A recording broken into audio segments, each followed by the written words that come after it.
The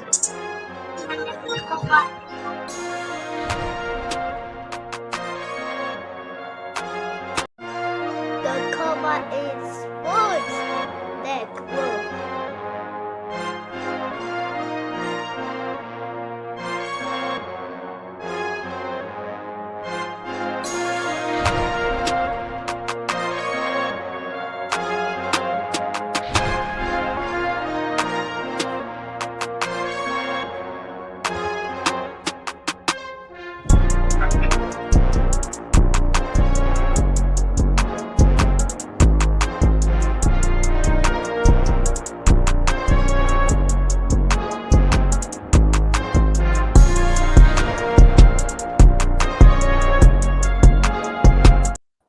NFL Nation, how you doing? Come on in. Welcome to Come On In NFL. It is an emergency broadcast, baby. Welcome. I'm Dolph Jackson of the Come On In Sports Network. And I'm Zach from RFS Saints. Lawrence Foster, Come On In Bills, as well as SNS Bills Talk. Welcome in. Welcome in, everybody. Welcome in. Guys, breaking news, big news today. Ooh. What the hell is going on in Big D? What the hell is Jerry doing, baby? Talk to me, Lawrence. What's going on? Make it make sense, baby. Make it make sense. Oh, if I could, Dolph, I would. I don't know if I can make it make sense.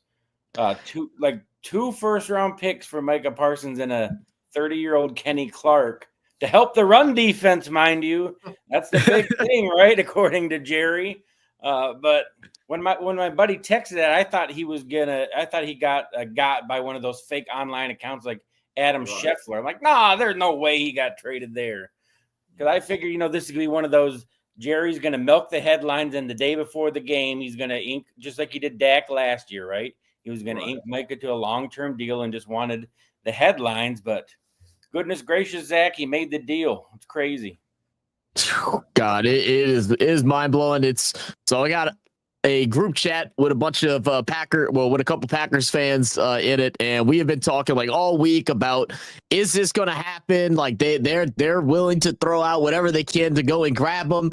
And my question is not just how stupid it is, but what they got for him. I mean, like you said, they get a defensive tackle and then they go ahead and grab they get 2 first-round picks. When you look into it, they got less for Micah Parsons than what the Seahawks got for Russell Wilson. It makes zero sense. And then you get 2 first-round picks that will be late, anywhere from 27 to 32, because the Packers go be good. Especially now. And their defense already was nice, but now you add Micah Parsons, my God. I mean, I don't understand the logic behind it, man. I'm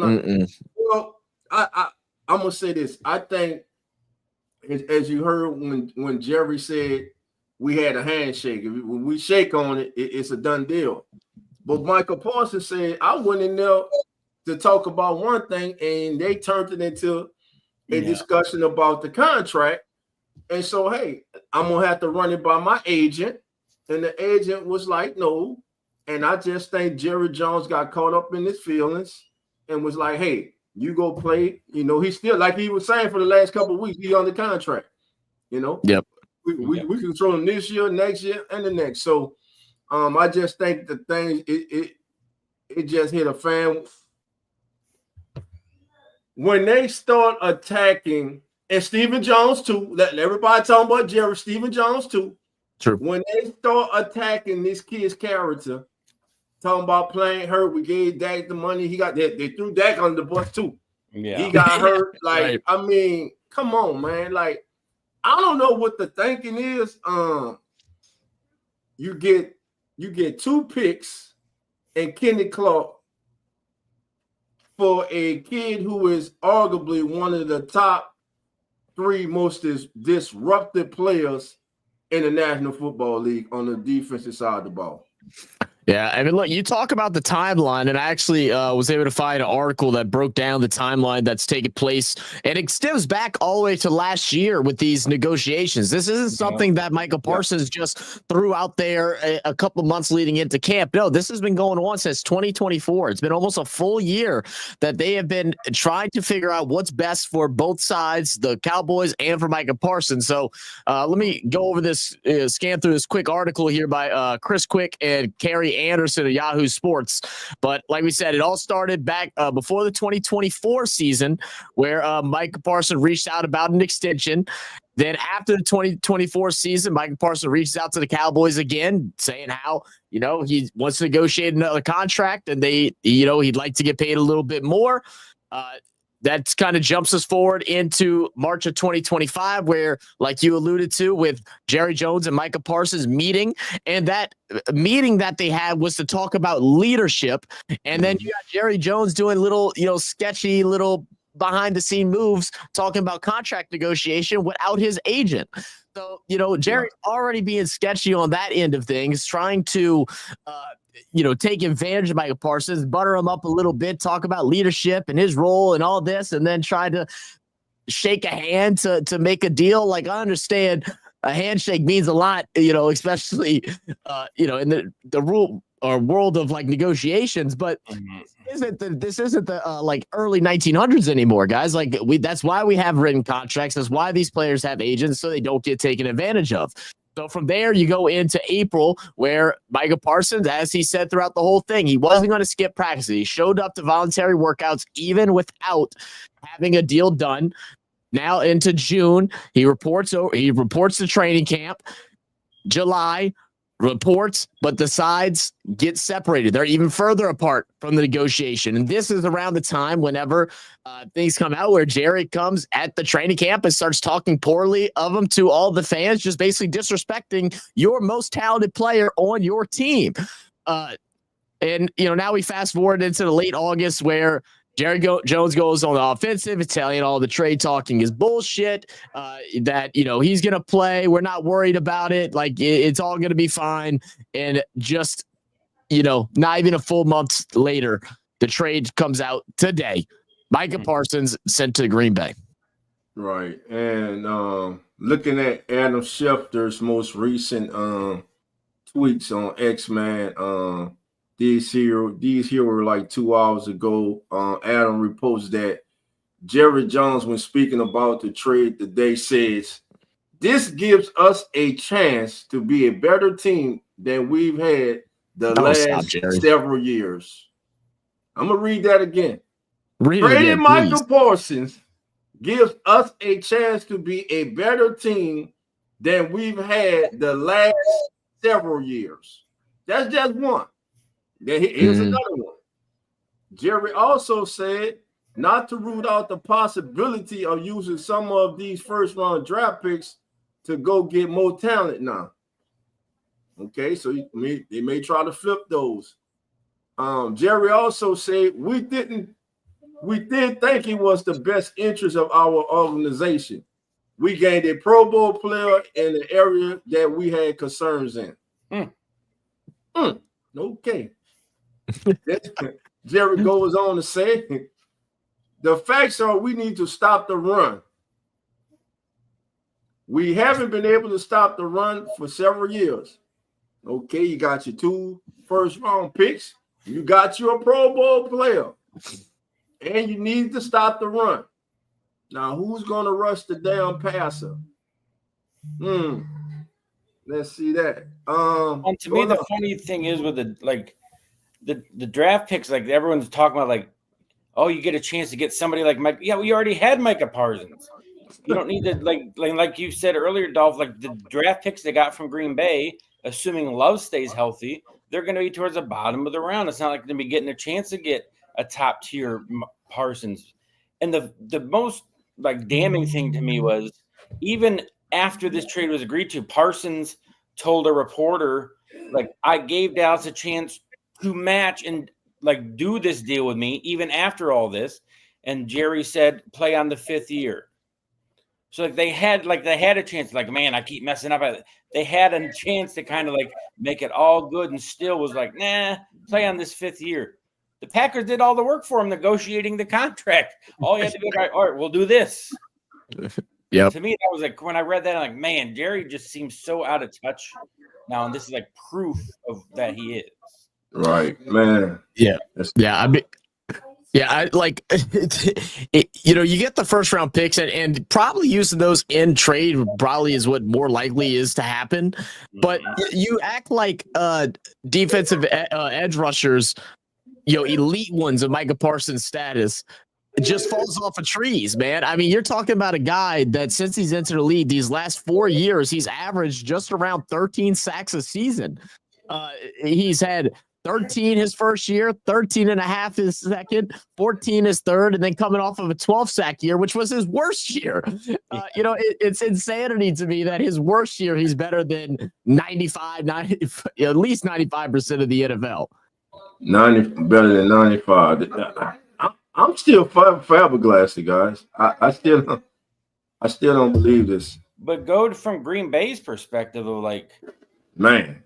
And Jeremy, Zach, you mentioned like what they got for Russ Wilson.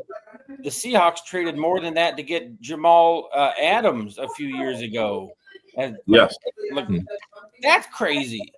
Yeah. So Packers like, man, we got a chance to get this guy for 2 first-round picks and a 30-year-old D tackle. Sign us up every which way. And listen, no disrespect to Kenny Clark, but we're talking about a young man who is, again, one of the premier pass rushers in the National Football League. There was in his prime. Mm-hmm.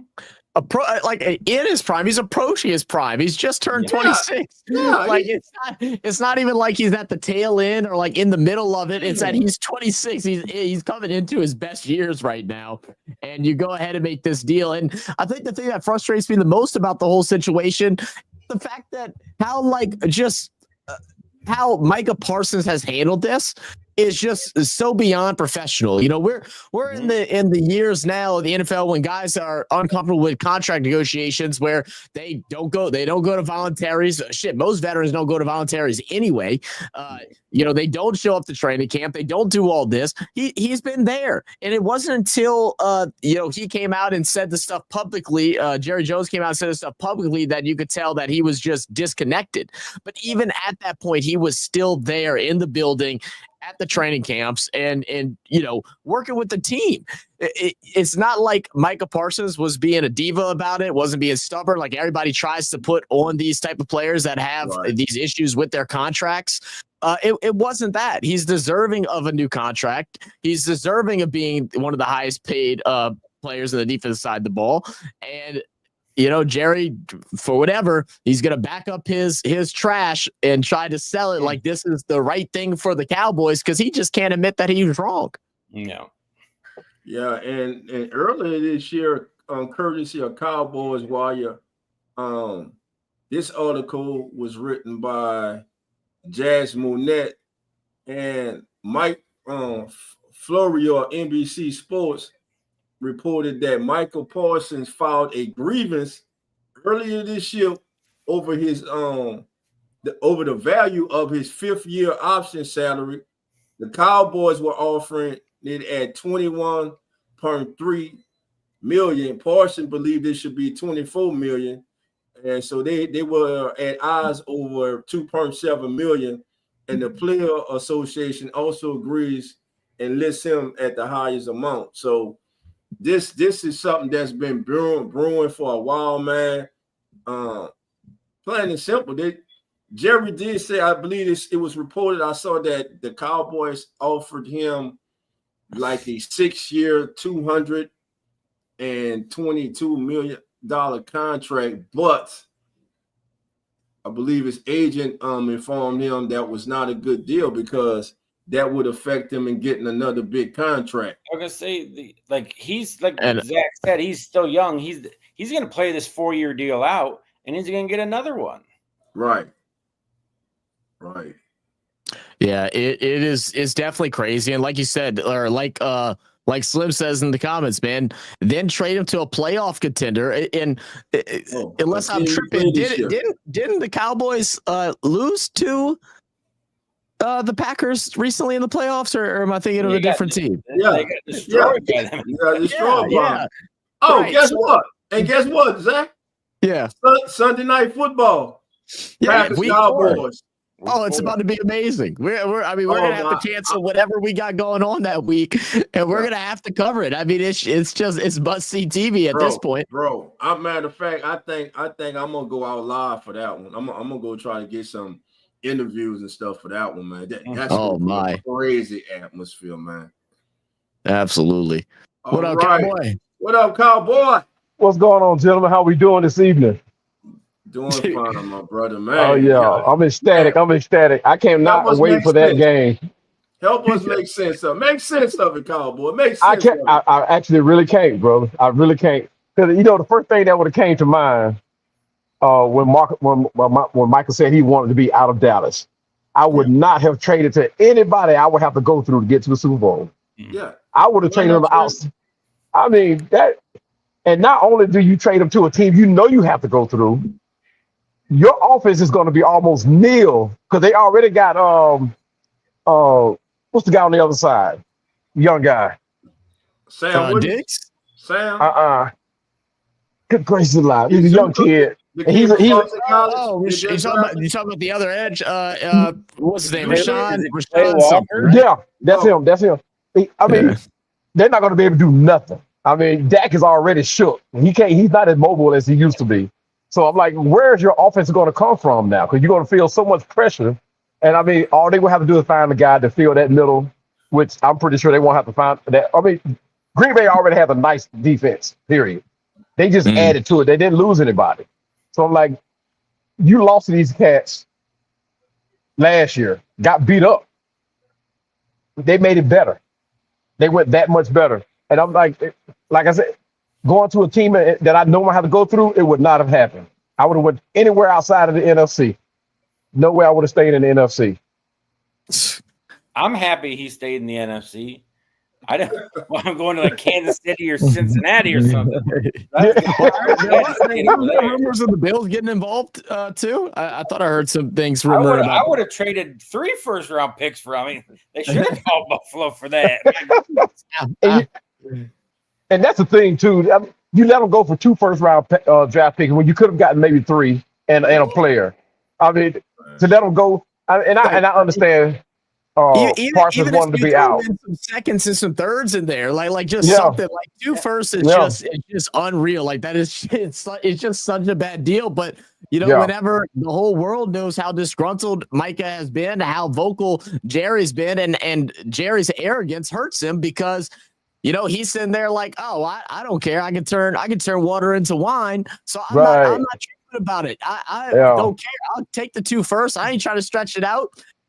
So he's gone. He's gone. He's not pretending like he wants them. If Cowboys fans were planning on getting drunk off of that plan of water to wine, they've been sober for 30+ years because there ain't been no wine since the 1990s. Right. Here's what they got. It's sparkling Welch's. They got a 29-year-old, again, Kenny Clark, 29 years old, 3-time Pro Bowler, coming to Dallas Fort Worth, baby, coming to Big D. Wow. Along with a 2026 and 2027 first-round pick.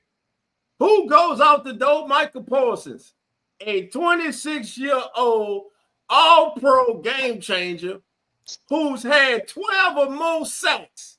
Right. In each of his first 4 seasons, joining Hall of Famer Reggie White as the only 2 players ever to do it. And you just got rid of him. Now, here's what Jerry had to say too. Jerry said, I was after the trade, unable to work out a contract extension with Micah.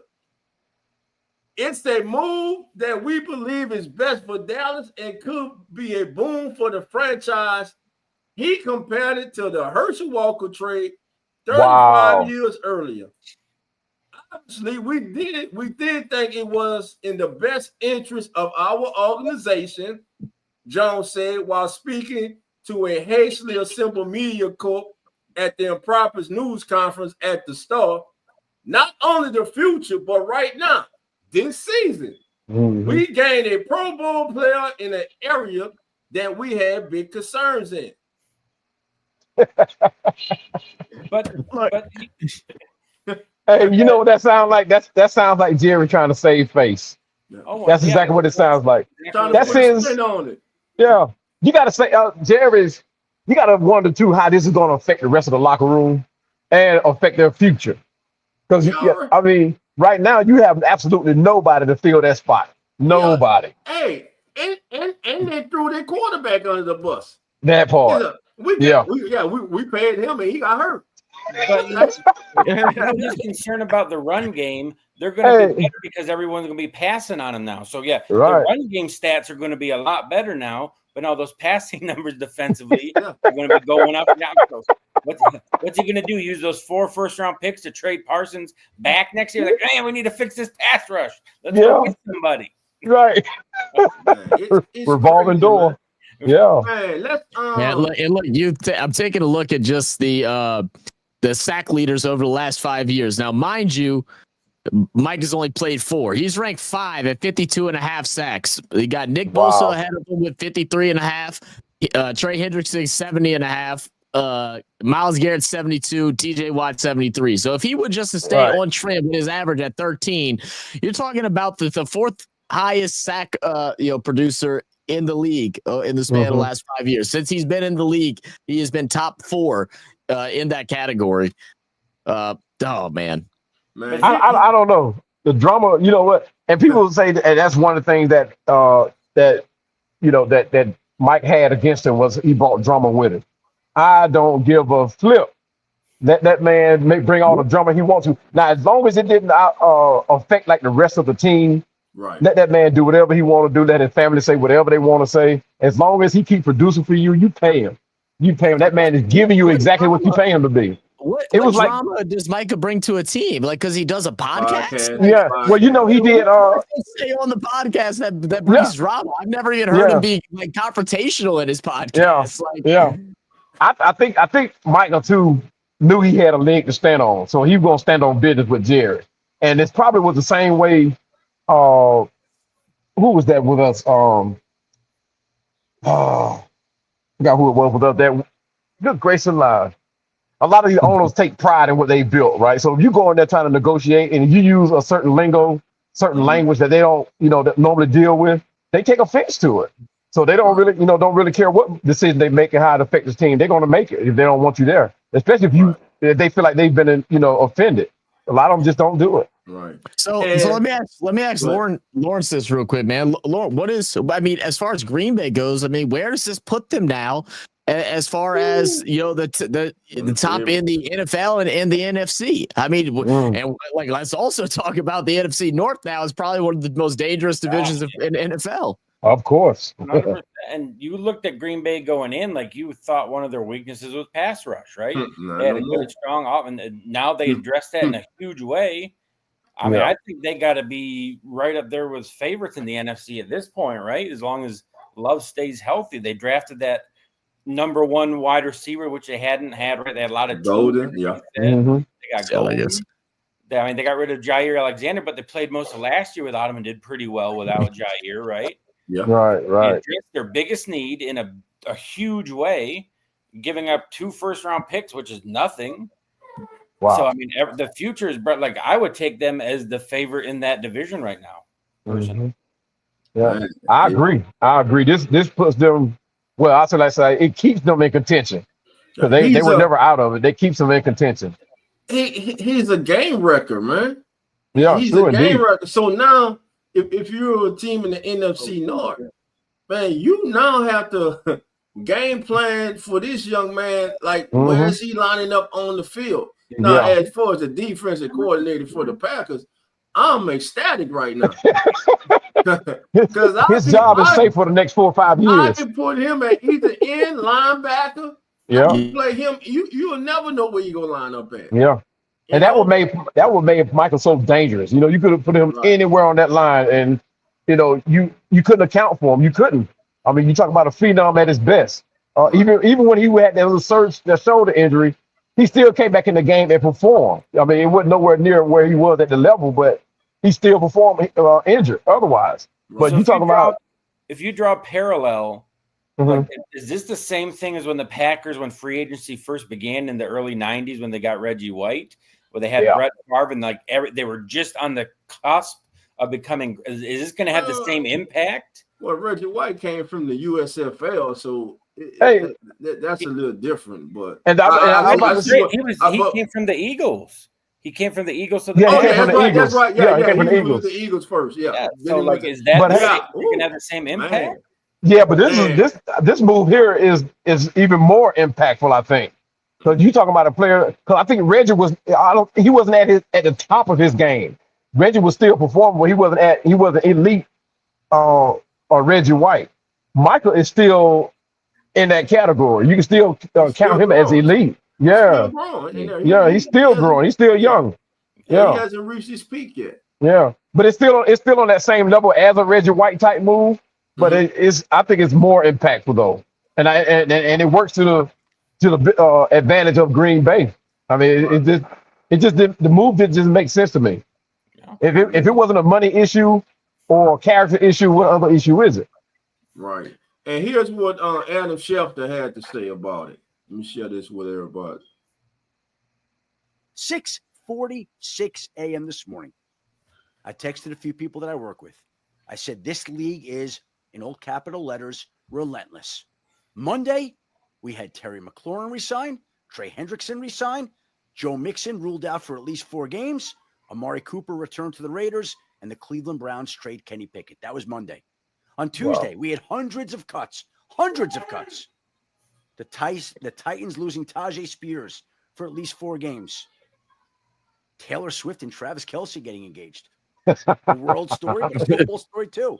The Saints naming Spencer Rattler as their starting quarterback, and the Falcons losing their starting right tackle, Caleb McGarry, who protects Michael Penix's blind side for the season. That was Tuesday. On Wednesday, Adam Thielen traded to the Minnesota Vikings, the team he started out with. Rashee Rice suspended 6 games. Tommy DeVito claimed on waivers from the Patriots. Kyle Hamilton becoming the highest paid safety in NFL history. And now, as I wrote in the text at 6:46 this morning, now we get Micah, and it feels to me like a trade is coming. There it is, right there. Wow. Okay? 6:46 this morning. I texted that to a couple of my colleagues. And here we are, taping an emergency pod at 6:39, almost exactly 12 hours later. The league that never sleeps didn't sleep. Micah Parsons did get traded. And the NFL season that kicks off a week from tonight, the fireworks are already flying. Yeah. Man, listen. Say, man, Adam Schefter's so damn good, brother. Yeah. Dude, Say, like, bro. do y'all realize he's joked about world news but football news too with the Kelce and Taylor Swift thing, but you realize he's the one who broke that? Yes. He's the one who broke that news. This dude is literally the GOAT when it comes to breaking news. Man, shout out to Schefter, man. Yeah. But you saw all kind of hints and evidence leading to that. Yeah. I just didn't think that Dallas would. I thought Jerry was that owner that welcomed the drama, right? Any news about Dallas, it's good news about Dallas, no matter what kind of light you look at it in. But I didn't see this move coming. I definitely didn't. No. My God, what's Steve? Boy, I know Steven Eagle. Well, like a month ago, would you have thought that of all the defense, like what, when Hendrickson was holding out, like that Parsons was going to be the one that gets moved, right? Who would have thought that would have been the move with all these DN deals? And Jerry did it like he does it to himself constantly. You see teams being proactive in re-signing players before. Like I know, I'm a Bills fan, but they did all their deals with their young stars before they had to, and now they got them locked up, and now they're like middle of the pack average year. If Jerry just jumped on this early, then he would have been a trendsetter. Then all the other deals go above them, so he's not so bad. Jerry just waits forever to do these deals, so he pays more than he has to. Mm-hmm. Which he does it all the time. He did it with Dak. He did it with Zeke. He did it with CD. Now he did it. He didn't do it with Parsons, but he brought it down the wire. Like So he keeps making the same mistake over and over and over. Right. And it just blows my mind. That's crazy. I don't understand Jerry. I know he wears a chip on his shoulder too, and I thought he was like breeding his son to take over. And I thought his son had more of a to do with the decisions. And I'm thinking if his son did, he probably would not allow Mike to be like, no, we keep it Mike. If you just want to have some type of solid ground to where the fan. No. Steven right in there with him. Yeah. That's what I'm saying. That's what I'm saying. Steven was right in there with him. That's what surprises me, because if you want to take over, let's just say he is wanting to take over Dallas, right? And you will want some type of solid piece there where you can still build on and keep the fans engaged and coming to the game, which Dallas have a huge following anyway, but you still want to at least you don't want to end up like Cleveland. Let's put it like that. But to give away your big piece, I don't know. Tell me this. What was the dollar difference in between what they were offering him and what he was asking for? I hadn't had a chance to look at it. I saw a glance today on I believe it was on YouTube. YouTube or on X. I believe that I saw. Don't hold me. Everybody in the chat fact check me, but I believe it was reported that Jerry offered him, I believe, like 222 million or something like that. Wow. I just found it. So the Cowboys offered Parsons a 5-year deal worth $40.5 million per year, or $202.5 million in total value. And that was early in the offseason. And I'm trying to see if it says why he didn't take that or opted out of it. But yeah, if I find that, I'll let y'all know. Yeah. Wow. So he just really wanted out of Dallas, period. He didn't, even no matter what the dollar amount was. Is that what I'm understanding? When they got personal, man, when they started attacking that kid's character, it got personal. And he really was quiet. But when they started attacking that kid's character and he came out that long tweet and said that he no longer wanted to be in Dallas, that he was done. Yeah. Go ahead, I'm sorry. But even with that, he still gave them a chance to match what happened with the Green. So even through all that, he gave them one last chance. Like Zach said, he was so professional about everything, even like with the personal stuff. He gave Dallas, like, hey, he wanted to be there. Yeah. He gave them a chance, like, hey, this is what I'm getting for them. Do you want to match it and I stay? Yeah. Didn't he give him a pass? Didn't Micah give them a pass before? Because like when they, I think like a year or two ago, they went after his family because the family made a tweet about something about Micah wanting out of Dallas or wanting to go play someplace else, and the family got voices. I think his brother had got online or something. I feel like that sounds familiar. Yeah, I mean that's look, brothers, moms, dads, aunties, uncles, they need to keep their mouths shut when it comes to I think so. Michael could have took offense to that too. Yeah, because after they went after his family, Michael conveniently got hurt. So I wondered if that was a thing too. It's like, Micah takes me as a person that's high on morals, man, and he doesn't like the feeling of being disrespected. And personally, I'm all for that. Like, I'm happy he stood his ground. I'm glad that he stayed professional with it. We're giving them opportunities, give him chance. So it's a lot of money that's being worked around. I'm sure, regardless of what his feelings were with Jerry and everything else, he's been a Cowboys fan. The embracement of the fans in the city of Dallas and all the surrounding Dallas Fort Worth area and all that. I'm sure he didn't want to go, and he was willing to give it a shot. But a guy like that, once the things that were said, I think he was halfway out the door, and it was going to have to be some hell of a sweet deal in order to keep him there. And that was the only way it was going to be possible. Yeah, and just 24 hours ago, Michael Irvin said Michael Parsons wasn't going anywhere. Let's hear from Michael Irvin right now. What up, Al Bundy? Absolutely in a state of shock right now. What's blowing my mind is I just less than 5 minutes ago finished an all-day press junket for Netflix promoting America's Team, the docuseries. 5 minutes after I hang up the phone or get off the Zoom with Kay Adams podcast, on the podcast, I explicitly talked about, as a matter of fact, on every interview today, I explicitly talked about no way Jerry or the Cowboys will trade Michael. No way. Yeah. Happen.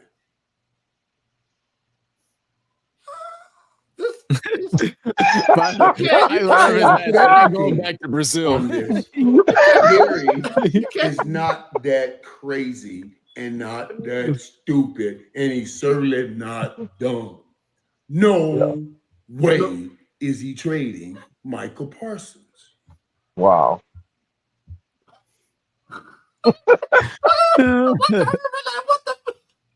They just traded Michael Parsons. I don't even know Wait, Baker, what's going on? You're what right. they've got back. I can't even tell you these details. I don't know.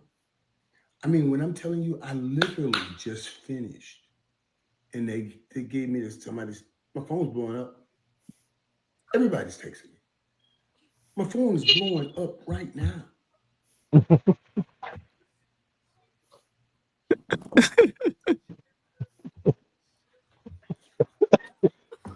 This is exactly what I was scared and worried about. And I tried to say that I wanted Micah to try to take control of this, because right now, you see what has happened. This isn't about football. This was about personal emotions, and it just got to a boiling point where it was like, okay. You think you Man, it's lost. Fucker, lost word. You don't know where to go with it. They got the play, man, because it's but it speechless. hurts. Oh man. This no doubt hurts.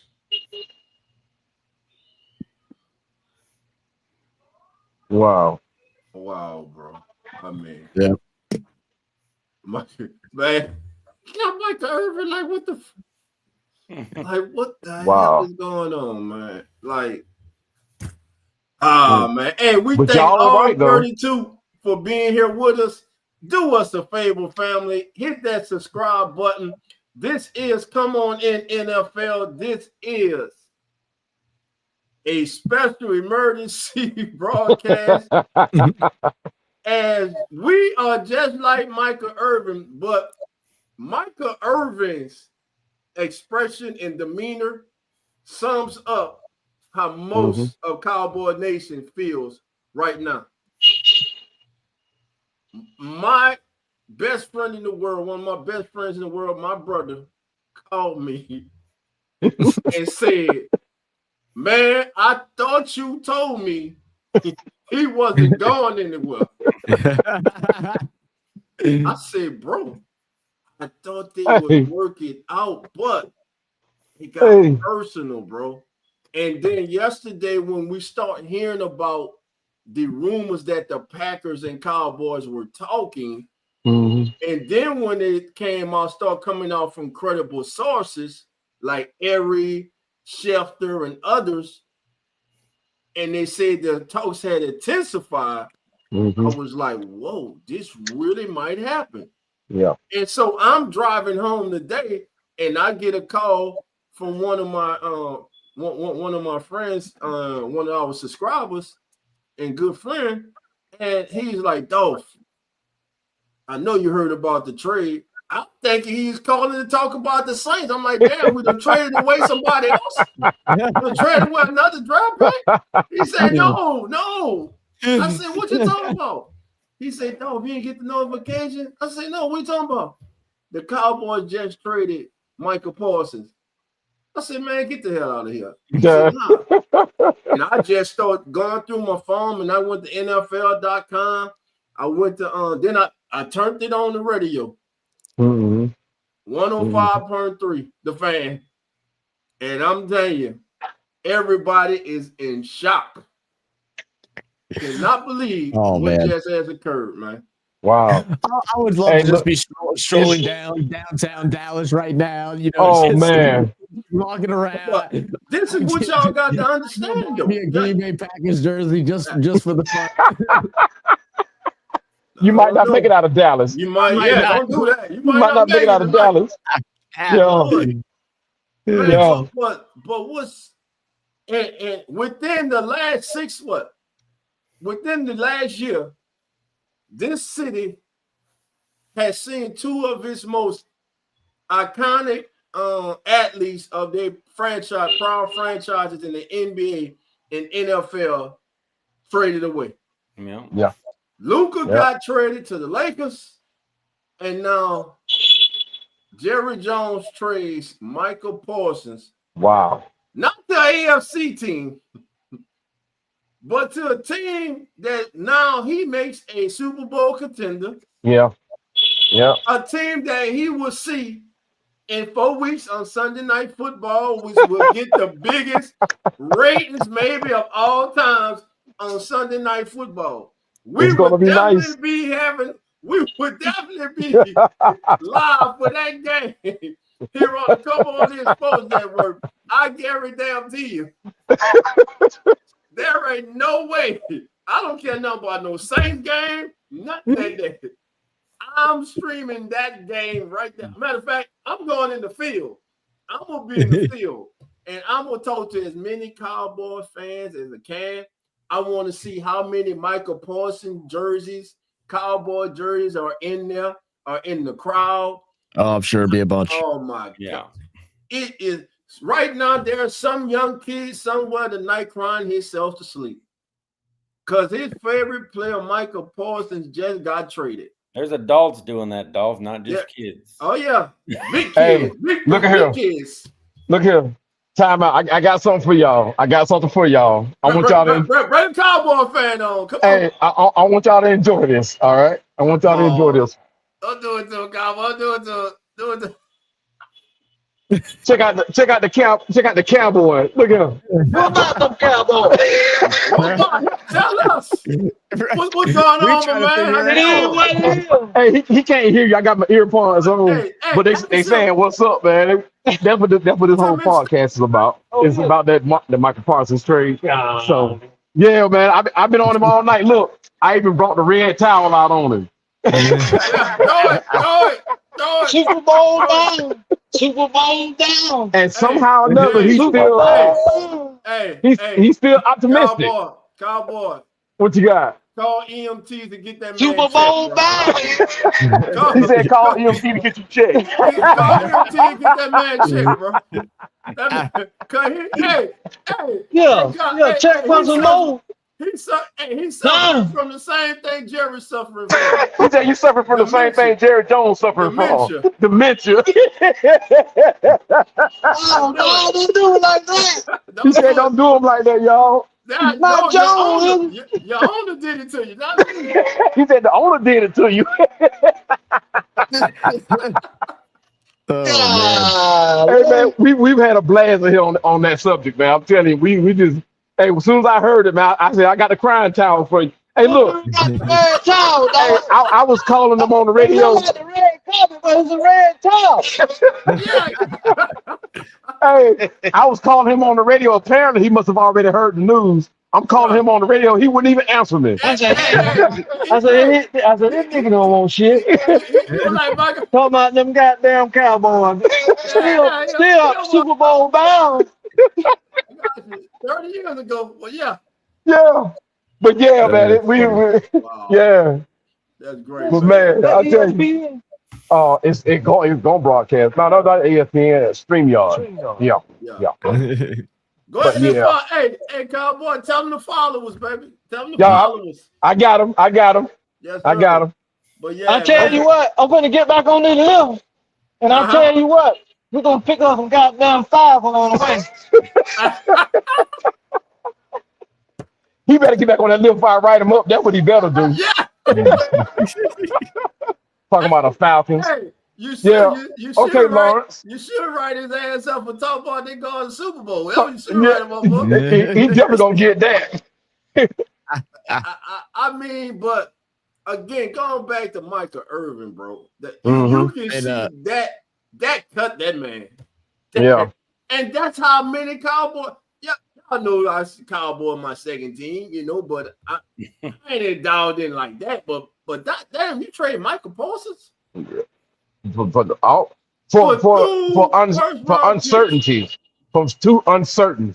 which are going to be in the high 20s. Yeah. If everything goes right, from 27 to 31, because I don't think they'll win the Super Bowl. Yeah. 27 to 31. It'll be there. It's crazy. For Yeah. everybody just tuning in again, this is Come On In NFL. We're presented by the Come On In Sports Network. I'm one of your hosts. I'm Dolph Jackson. Hey, before you get out of here, Yeah. hey, Lawrence, we got you guys this year, so we got to get together, brother, and do a show and talk about those Bills. Yeah, I mean, that's gonna be a real good game for us. It will be, yes. Yeah, Josh. We'll do a show together on that. Yeah, because I actually wanted Josh here in Atlanta. I caught a lot of slack for it, but I wanted that man here. I saw what he was doing in Iowa, man, and I was like, no, y'all not watching what I'm watching. But yeah, brother, we got to get together and do a show, man. We got that coming. All right, we do it. We'll bet. Hey, look at Jerry talking about. I knew something wasn't right in the panel. But I'm gonna have to. I got early morning tomorrow, so I'm ducking out everybody. Yeah. Show. Okay, Yeah, all right, Lawrence. Yeah, Jerry's we crazy. are. Jerry's crazy. Yeah. Hey, like Lawrence, we all about to duck out again. This has been Come On In NFL. Listen, family, Yes, sir. join us next Thursday night as we all will be live for the season opener. Thursday night football, the season kicks off. The Philadelphia Eagles hosting America's team, the Dallas Cowboys, and The Atlanta Falcons. 3-time Pro Bowler, Kenny Clark. How about them Cowboys? How about them Cowboys? Hey, family, like always, take care. And remember, the doors are always open. So come on in. The Come On In Sports Network.